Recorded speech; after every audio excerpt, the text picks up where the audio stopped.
Hi, everybody. Well, let's say you've met the girl of your dreams here in the Philippines and you're thinking about getting married.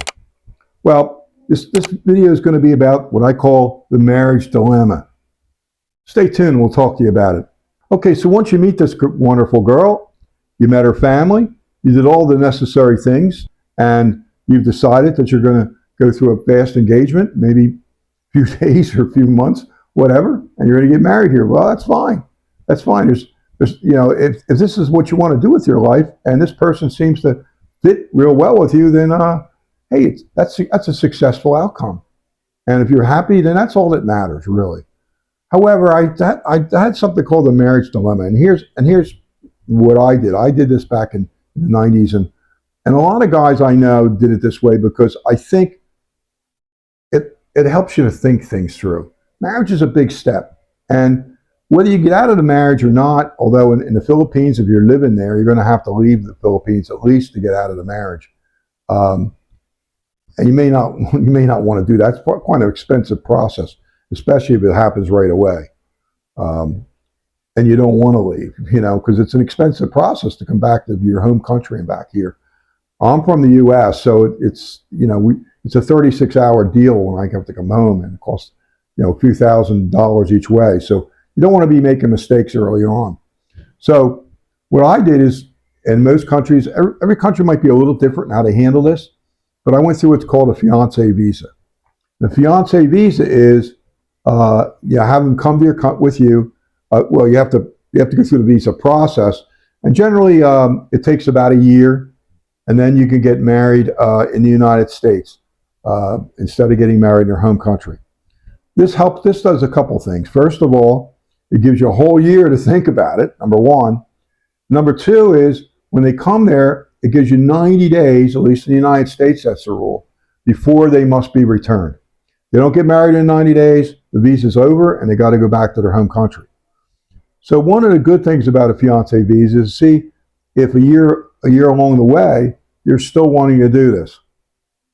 Now, what might happen? Well, what some people might do, some people may have, after spending 90 days with you, may feel that cold feet, may not feel like they like you the same. Maybe a change when you get to your home country and she doesn't like it. Maybe she doesn't like your friends. Maybe she doesn't like your family. Who knows? All these different things can come into play.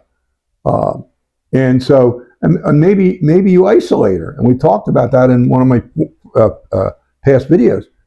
If you isolate her or you're really control freak, she may get really uncomfortable being with you. She's got 3 months to do something about it.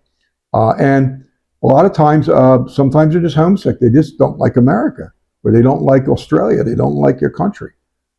They're just uncomfortable there, and they may get cold feet and say, "I want to go back home." Well, it's a lot easier because you got a fiance visa. You can just return her back to her country, and it's all it's over. Or if she needs more time, maybe she says, "I needed more time," especially if she's if she's a younger person. That's a big issue. Now, let's talk a little bit about being married here. Say, well, why do you want to be married? Why would you want to get married in the Philippines? Well, the big thing is when she's thinking of her day to get married, she's thinking of her dad walking down down the aisle, of having the wedding dress, of having all her family present. And it's a big celebration here in the Philippines, So the idea of going to another country and getting married there, obviously her family can't come. So what are you going to do? We say, well, I'll video it. Well, yeah, you can video it, and that's helpful. And you try to include them in every step of the process along the way. But the family's not necessarily going to be happy. Some families might put their foot down and tell her, you can't get married to this guy because you're not going to marry him here. You're not getting married. And you say, well, can they say that to their kid? Absolutely they can. Families are very strong here. You got to understand the culture here. They're much stronger family bonds here than you'll find in America or many other countries. These people are very close, and if the dad and mom don't want her going to America and get married, she's not going to get married. So you're stuck with a dilemma here. That's one of the dilemmas. Say, well, do I love this girl enough to do it their way? The other thing is the fact that when you do marry, and I think this is a positive for you, is that's finished. She's now your wife. You don't have to go through all that other process stuff. And maybe you'll feel better about getting closure to it. She's your wife. That's it. And you go back to America, and you'll just have to do the process of whatever you want to do. Or if you're living here and you're retired, there you go. It's done. So I think it depends a lot on whether you plan to bring her back to your home country or whether you plan to stay here as a retired person.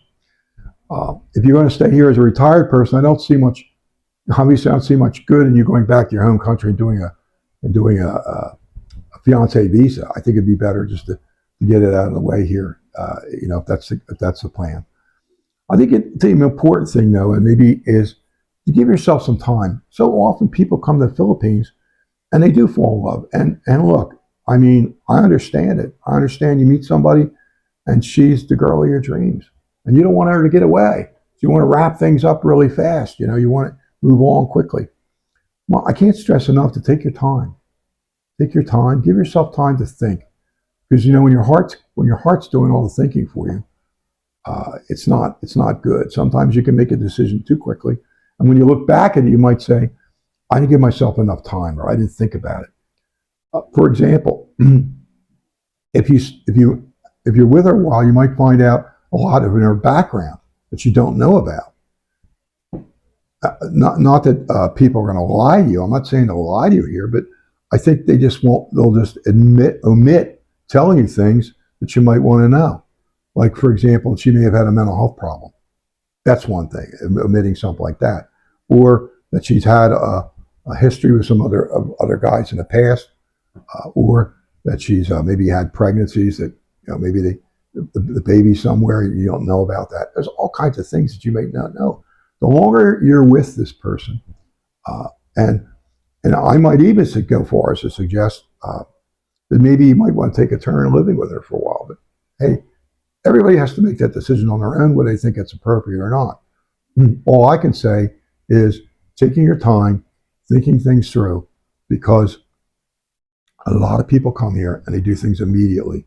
And sometimes these things don't work out because they just didn't take the time, or there was things that they didn't know. He said, well, if I knew this or I knew that, I want to marry her.